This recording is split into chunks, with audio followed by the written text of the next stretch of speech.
Right. Well, so you've seen this slide several times now in my to and froing. So yeah, I have been there before. Yeah, this is an awesome venue. It's an honour to be here. Yeah, I've worked at quite a few different companies and been to some pretty cool events, and even got to dress up as Bane. But nothing really like Level Up. So this really is pretty awesome, just in terms of a commitment from Redgate, support for you guys for development. Yeah, I'm super excited. It's my first time, but I'm super excited to be here and see what's what. So no pressure on the tech or delivery front, huh? So other than a Bane impersonator, so I have been working in data for quite a long time. That's why I'm here, is to kind of, as BI are growing, so you'll have seen some exciting new hires over the last 6 months or so, and I'm here to sort of help kind of accelerate that and offer some advice, both for not just for BI but for the organisation on exactly this subject. So I kind of should know what I'm talking about, and I'll ask you at the end, and you can let me know.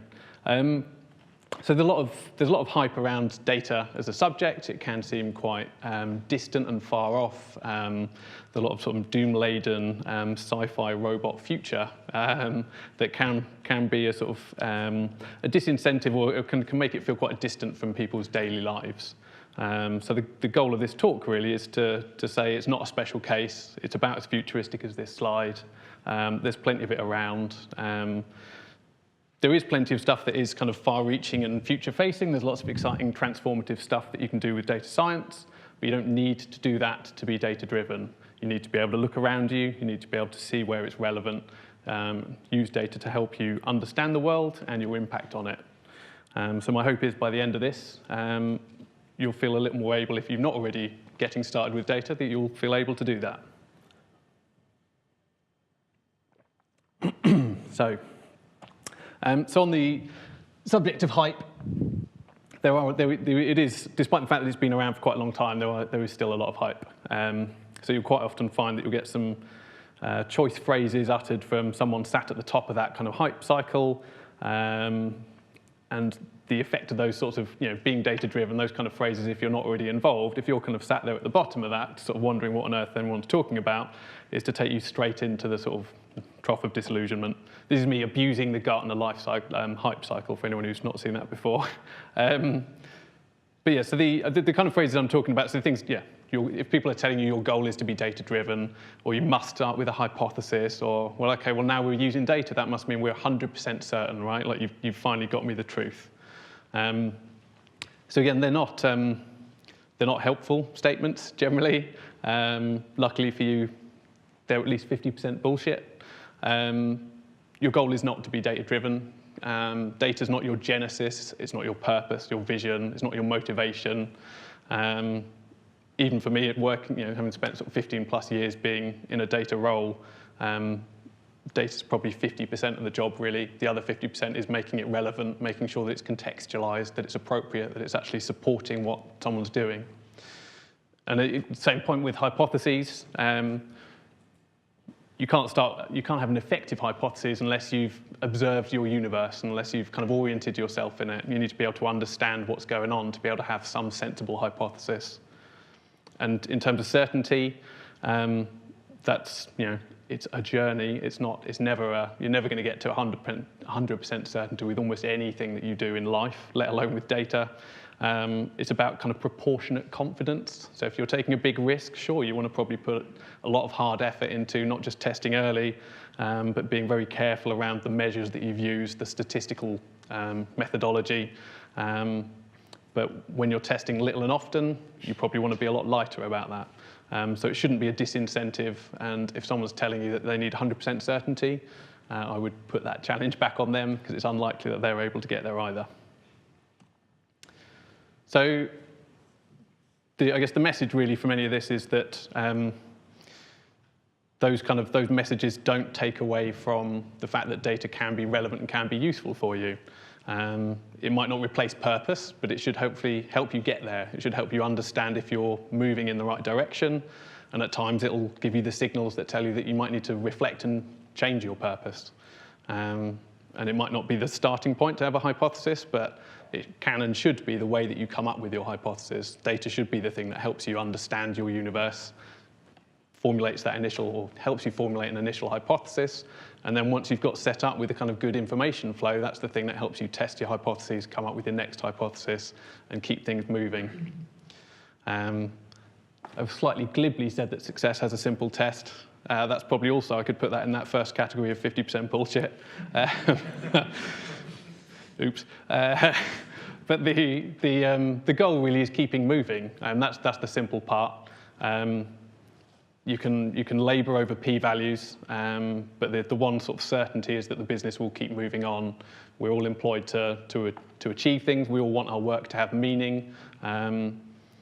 So one of the challenges that we always found having sort of hiring data scientists straight out of academia was that there was an incentive or not unwarranted, but an appreciation for academic rigor, whereas actually in reality, most of us will always be dealing with a movable feast. Even if our software stays the same, our customers won't. Even if both stay the same, our market competitors won't. So going overboard on trying to be absolutely certain about something right now is generally the worst idea, because it means that you can do less, you can test less, you can deliver less software. You're better off building that kind of momentum. And I'm better off keeping that water close to hand, because that's going to be a running theme, I think. So the spoiler is we're all using data already. Unfortunately, that's not true. So there is no formula, there's no template, it's not a solved thing. It takes effort, it takes engagement, but at its simplest, it is about understanding your world and making a difference to it. So getting rid of Clippy, the goal is to use data to help you use that in a smarter way. I know I didn't know. This is the trouble of having only 1 hour's sleep, that I kind of forget the little things that I did that I thought were hilarious at whatever time at the weekend. That surprised me at some point later on in this. So the first thing, I'm going to go into a kind of quick pass through this kind of one of the sort of step changes that I think data can really help with. So it can kind of really accelerate your kind of experimental loop. I'll go through a quick pass of that, and then I'll talk a bit more about some of the spoilers, because that ends up, in my experience, being the more interesting bit. So at Redgate, we talk about experiments, we talk about OKRs. There's lots of different language people use about them. Data in itself is not a change in a way of thinking in this. Like these are, you could avoid talking about data at all and just say this is about lean. But the thing that data helps with, and hopefully I'll kind of show some examples where that makes sense, is to make you more informed about all of these parts of the journey, so that when you get to the tougher bit, the understanding the value chain, data's the thing that hopefully will give you that sense, help validate it, and help you help that learning loop kind of accelerate. So, I mean, Redgate's got a pretty good start with that already, I'd say. So, there's not much bigger a goal than that. Obviously, at that point, you run into your first challenge, which is that's pretty complicated. There's a lot to do if you're shipping software. It's not just one team. And I'm going on to the next point about testing early. At its most fundamental, that's probably like a big gap. If you want to do something that's meaningfully going to mean you're selling more to larger companies, like how long am I going to wait for my first test? Again, I think Redgate's got a pretty good start for that. So we've got great kind of working relationships between teams, lots of collaboration. I think I've certainly not worked at a company that understands its customers as well as Redgate does. There's been a lot of effort over a lot of time to do that. But when it comes to kind of local steps, so if I'm one person or a member of one team trying to deliver a test and do that early, it doesn't necessarily make it easier. Like the challenges are still tough. You're still trying to figure out a structured way of doing that. So the thing that certainly in my former role that it was very difficult to kind of get people out of the habit of was testing as you go without really thinking about the implications. So data, one of the reasons that I've been evangelizing about using data is the ability to then help you understand that, to give you some rigor about what next. And again, I'll run into some examples about that. So yeah, it is complicated. Hopefully what I'm not doing is providing lots of disincentives to ever think about data, because it's worth it. I think the initial sort of starting point for a lot of people is, if I'm employed as a developer, does it start to mean I'm spending less time developing, I'm spending less time delivering software? But when your goal is the impact that comes out of that software that you develop, then I think hopefully the case starts to get clear that why it's useful to do that. Your audience, if you want to stay connected to your audience, they don't care about how the business works necessarily. They care the value that you bring to them. Data is a great way of, in a collaborative multidiscipline effort, to help you break out of the sort of the silo of the particular skill set that you've got, and think more about the wider universe around you. Again, aiming big makes it very easy to kind of recoil from that, because it's, how am I, in the work I do this week, how am I going to influence Redgate selling to larger customers? Again, this is not so much a data point as just a point about that principle about aiming big and testing early, that for me, that's the point of those big goals, is that they're your anchor in purpose. They're the thing that in every bit of your daily practice, you're looking to see if you can move things towards that position. And it's scary because you don't start with all the answers. But again, going back to agile and lean practice, rather than necessarily being about data, it's only by trying it, by getting building, by practicing, that you can start figuring that stuff out. That works exactly the same in terms of you using data in your role. It works exactly the same if you're in a data science team or an analytics team. The same principles apply. And there's a kind of trick that we used in my old place where we sort of war game it out. So you don't, rather than make it kind of an abstract exercise around the architecture of planning, it's make-believe. You model that scenario as a discussion informally. Okay, so if we deliver that feature and 200 clients use it in the first week, what does that mean? Is that good? What happens in week 2? What happens in week 3? If we get 50, what does that mean? Is that enough? Is that low enough that we kill it? What if they love it? Talking that stuff through, thinking about it with a sort of data hat on, is a really helpful way of starting to quantify things, so that you don't get yourself trapped in a sort of dogma and bias and your kind of sunk investment, giving you a sense that something's definitely worth it, when actually if you unpick it and look at the data, look at your representations of the world around you, you can see, it'll give you another view. So, I mean, all of those points really are about, they start off with simple things, so talking about aiming big, testing early, getting a kind of sense of reality. They end up being an expression of understanding the value chain. So there's lots of different phrases for that. People talk about operating models if you're a sort of business classicist. If you're a designer, it might be more about customer journey and customer success.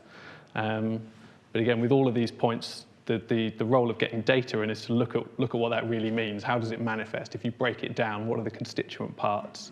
So again, if my goal is to sell to larger customers, how many? Can I, if I'm delivering a feature, can I get a thin slice of that early? How would I measure that? What kind of success am I really going to get?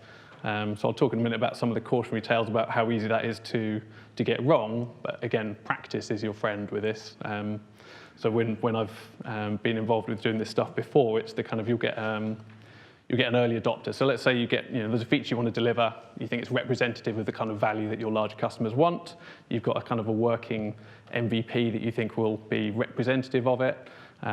You ship that, but if you ship it to your early adopters and then assume that it's going to have the same take-up amongst your wider user base, you end up falling flat. So we've certainly been involved in multiple scenarios where things like that have happened. So the point of the value chain really is to get a realistic representation of how that reality unfolds, from the point that you put software in someone's hands to the sort of the wider, long-term value that you deliver to customers, their engagement with your products. So I'll get to the bit that maybe this ends up being the more interesting bit, which is all of the ways that it can go wrong or I've got it wrong before. So not thinking big. So this is always it's a classic one in my experience, at least in sort of marketing and web teams. So lots of the marketing teams that I worked with before, they're always generally, they're pretty good at working fast and getting things pushed out.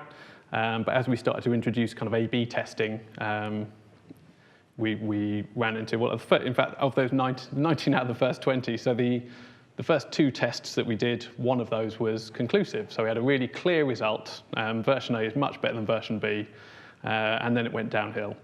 So what was really happening is we ended up kind of making the sort of changes that people felt, well, I'm testing early, I'm doing modest things.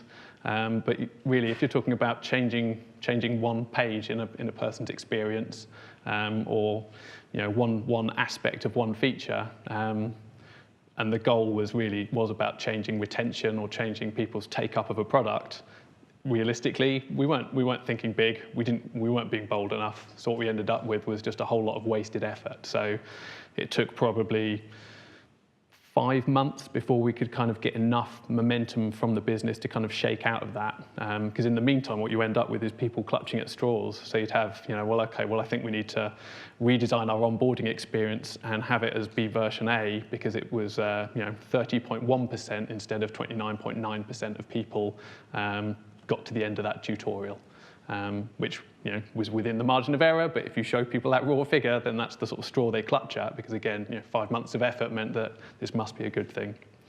So for me, one of the sort of biggest promises from Redgate here that tells me I don't think that you fall down that trap is shared team OKRs. So it's a good way of breaking down that kind of silo where I get such a vested interest in the kind of delivery, the page that I fixed, the thing that I did, that you end up with a sense that, well, I've got to justify it, it must be important. And I think there's a really positive OKRs as a kind of shared exercise that build up to kind of company level goals, a really great way of having shared accountability and getting people to kind of cross those boundaries of functional divisions and work together. Not testing early. So it's the sort of thing that, maybe this is a lesson just from the kind of environments I've been in, and you guys would never do that. But for me, that's even when in my last place we were in a really good position in terms of regular testing, there were some things still that just felt like they were just objectively better. They were no-brainers. Well, we must do this. So we had a scenario where the entire set of icons, and this was a huge legacy problem. They'd been designed in 2004, and they were just objectively terrible. They had no relation to reality. You couldn't look at an icon if you didn't know the product and know what on earth it was meant to do. So the sense there was it's objectively better. There's no testing. Like we've just got to do it. The old set didn't pay any attention to any design principles. The new ones did. What else is there to think of? And actually, so I saw there was a post in the design channel recently talking about this and confounding user expectations, which was exactly what we did. So we broke expectations. All of it might have been great for new customers, but all of the people who knew the product absolutely hated it, and not just passive resistance. Support were inundated, contracts cancelled, that sort of thing. So effectively, all of those changes end up getting reverted. They all got abandoned. It was a huge waste of effort, and it was a good cautionary tale in not making any assumptions ever, if you can at all help it, because users rarely behave in the way that you would expect. Again, another thing that kind of gives me confidence that Redgate have kind of good instinct on this and that you guys are working in the right way is the kind of all the renewed attention and efforts that are going on with PFA, as in product feature and usage reporting. So yeah, they're kind of paying attention to some of the more granular, more base levels of interaction and usage in our products. I think it's going to be a good way to give us a much better read of what's going on and not have to rely on instinct or even just judgment without some sort of heartbeat to validate that. In terms of kind of the thinking about a wider reality of a situation and not just getting kind of tunnel vision about your sort of pet subject.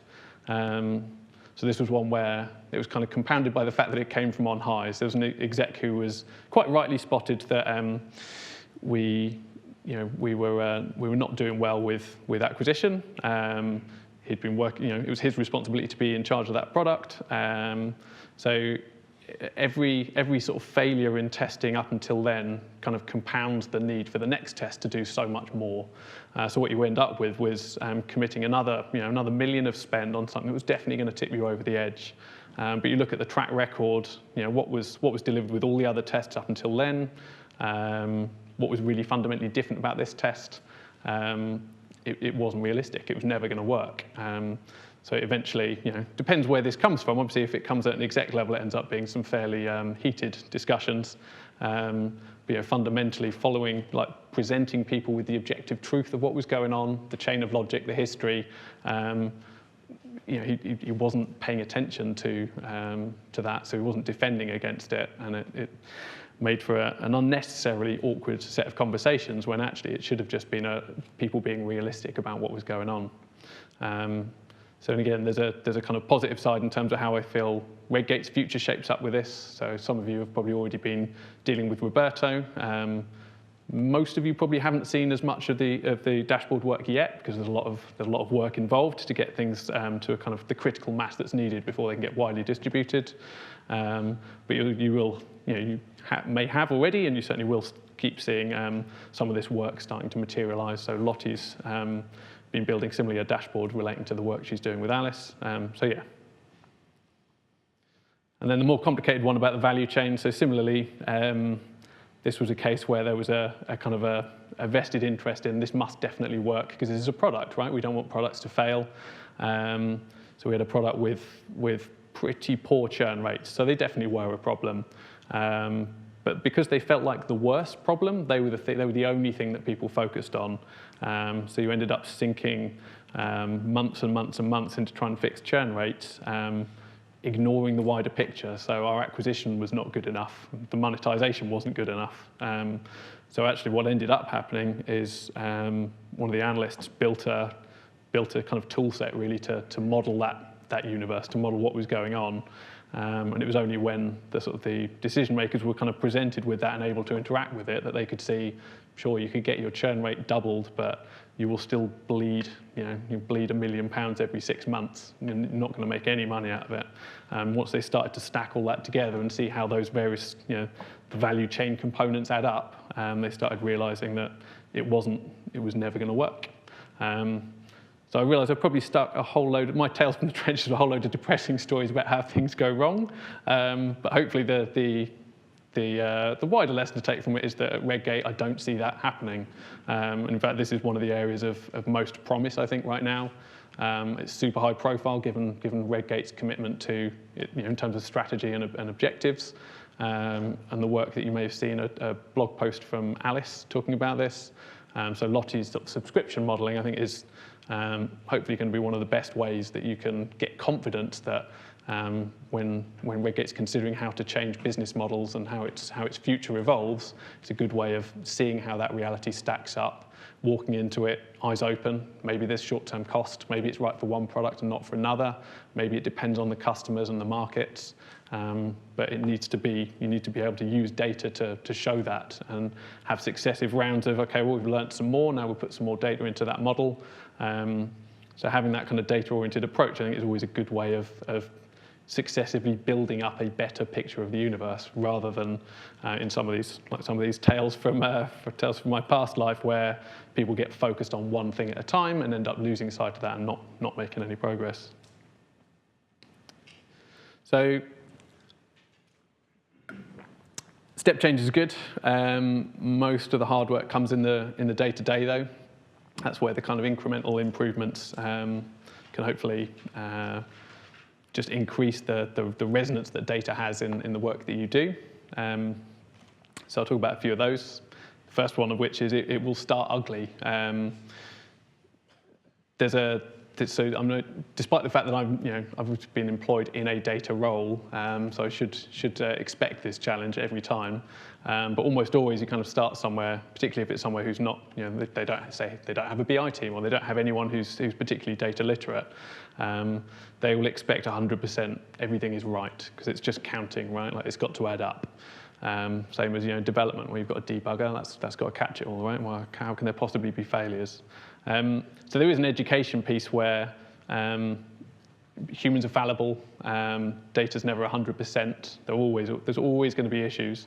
You need to be able to get the kind of buy-in from the people that you work with to say, actually, that's OK. Like, some of this will go wrong. As you get more practiced, as you kind of build working relationships with people, hopefully it gets less wrong. And you can get to the point where it can be super pretty. There can be all sorts of awesomeness. Data science does have, I know for this talk I'm really talking a lot more about the foundational parts, but this is one of my favourite pieces from my old work, where it wasn't just pretty. It did have real meaning. There's some hard science behind it. There was a lot of engineering effort behind it. It practically changed decisions. It was a step change in our understanding of how this is an economy model for RuneScape, which is an MMO. But the somewhat disappointing truth of it is that although that was a super awesome piece, in general, the slickness of it, the presentation of it, is very unlikely to be the most important thing. In 99% of the kind of conversations that any of my data scientists or analysts would have with decision makers, they didn't care about the presentation. It can be a really useful way of getting people getting the message to click. So it can be a really useful way of making people see that universe in a different way. So it's not to say never put any time to this, but in general, it was, we've got a decision to make. Is the number big enough? Is this, what's the answer? Where do I go next? And there's a kind of corollary to that.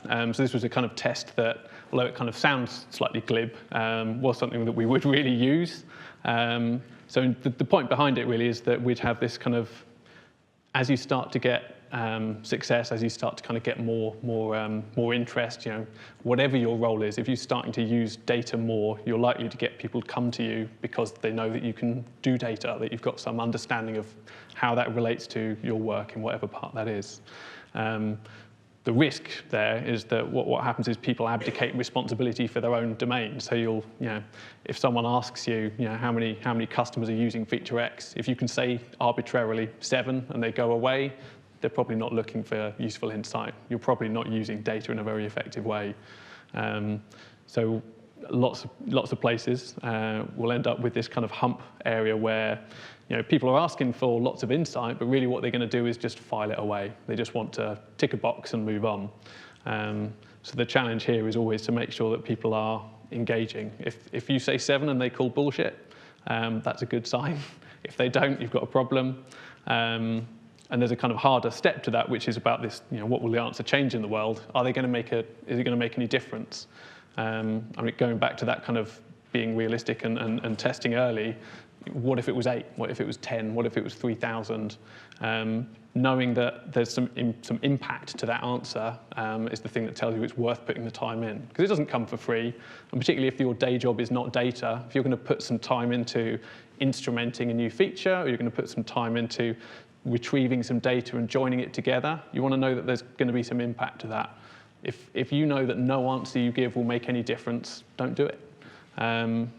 My hope would be that will never be the case. You might need to challenge people on that. You might get challenged by BI if you ask them for things, and if you can't say that there's going to be an outcome, there's going to be something you're going to do with it. But the idea should be that if we're looking at data, it's for a reason. It's because we want to deliver some impact. There's a slightly subtler point on the same thing, which is, you can just bring data into your BAU. You will get some gains from that. But what you risk is wasting the transformative, wasting the next level that you can get out of data. My hope would be as people start to get more exposed to and more familiar with using data, you start to see some of the next steps that you can get to. Because otherwise you will not just not get pretty charts like the last one, but you will miss out on real insight. But equally, and I don't think this would be a problem at Redgate, but certainly when we introduced data science into my last place, there's a risk that it was seen as, it kind of goes back to this must be 100% certain, right? Like it becomes this universal truth that has supremacy over everything else, which is nonsense and not useful. So there's a risk that, and this is why data-driven as a phrase is one I'm extremely wary about, because it gives this kind of sense of primacy where all that kind of implicit knowledge that people build up from familiarity with their domain, with their products, with their customers, unless you can show that in a data point, it's somehow not true, which intuitively is obviously not the case, but it's a real risk when you get back to that hype cycle and someone thinking that data-driven is the goal. It's not. I'm back on the transformative potential. One of the reasons, one of the reasons that I'm kind of glad that Redgate has a BI team. You have domain experts. Outside of the BI team, you've got plenty of people who are very literate, numerically literate. That's the word for that. Demonstrating I'm not so literate. For anyone who doesn't know, this is one of Randall Munroe's more famous XKCD strips. The point really behind this being, well, there are lots of points behind it, but the one I'm choosing to emphasize is that stats is complicated. There's a real risk that if you don't understand it, you get completely ridiculous results. So the implicit thing here is, if you run lots of tests, you will end up getting false positives. People understand that as a principle. Randall Munroe is better than I am at explaining that in a neat and funny way. But there will be places when you're talking about gathering data, engineering and curating it, drawing out insight, using it to make decisions where it pays to get the help of an expert. So you've got a BI team, you've got engineers, you've got analysts there who can help you out with that.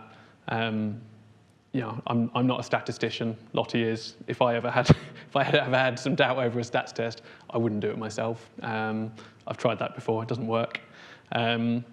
It gets complicated. There's on that exact example, there's a whole load of stats methodology around how you correct for multiple tests. This is the most basic, so the Bonferroni correction. But it's also most likely to be the wrong one. So unless you absolutely have to, don't try it unless you don't have access to someone who can help. So there's another point. This is a kind of this is going to be very difficult to read. Let's see how this works. This might end up being a very quick slide. The point here, so this is what you should be able to see, and I suspect you can't, is the entire text of the origin of species in very, very, very tiny font. There's a link at the end of the presentation, so you can look at the interactive online version, which is much neater. The point I'm trying to illustrate with that is about the fact that one of the challenges around using data, stepping outside of your own domains to use data to test early is it does end up meaning you throw away a lot of work. You throw away ideas. But the message for me, at least, and this has been the same with every designer I've ever talked to, is that's just how ideas work. Like if you want your idea to thrive, you have to subject it to this kind of often pretty brutal and heartless process of synthesis, distillation, rejection, iteration. Hooray, you can see it. There you go. So what this is every edition, so successive editions of Darwin's Origin of Species, showing the way that the text changed over time. And it's only, I think you get to the 6th edition, and there's an entire new chapter. I think the 5th edition was the first time that the phrase "the survival of the fittest" appears. So what we think of as the origin of the species, even probably the most famous phrase of it, was not there until I think 11 years after it was first published. Hopefully our testing cycles are slightly quicker than that, but the point is that you shouldn't be afraid of the fact that data testing can end up meaning that you throw work away, but hopefully the work that you put out is the best work. It's the work that has the most impact, the most resonance. I mean, maybe not as much resonance as the origin of species, but we'll get there.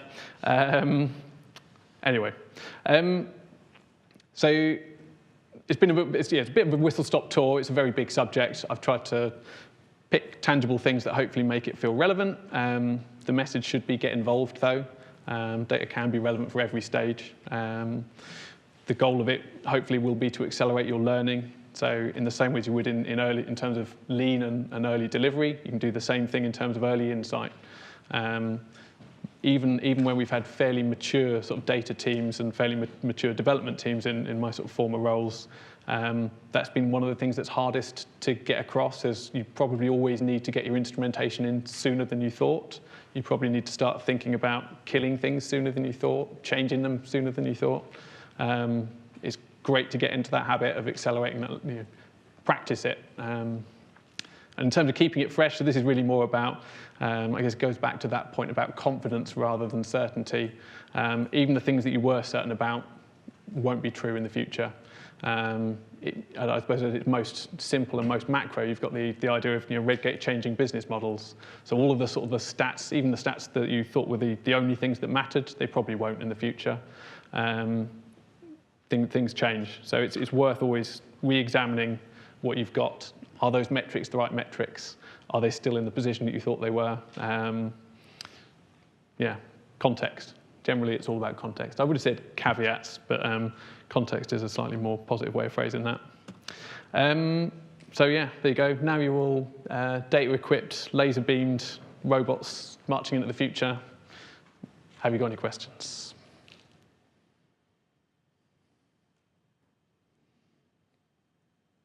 Right. Well, in that case, I will stick a survey link in Slack. So there's another way to just, if you've got any comments even, so those are just free form. It's only sort of 5 questions. There's free form text if you want to do that. There's also some acknowledgements. So again, you'll get a link to a slightly slicker version of that favoured traces, the Darwin animation, which I'd recommend. Come talk to BI. They're in Slack, with the info site. Charlie's right there. Maybe give them a bit of a break, but and if you want to take things further, there's plenty to see, to interact with, to listen, to study. Go do some digging and make it part of your life. That's me.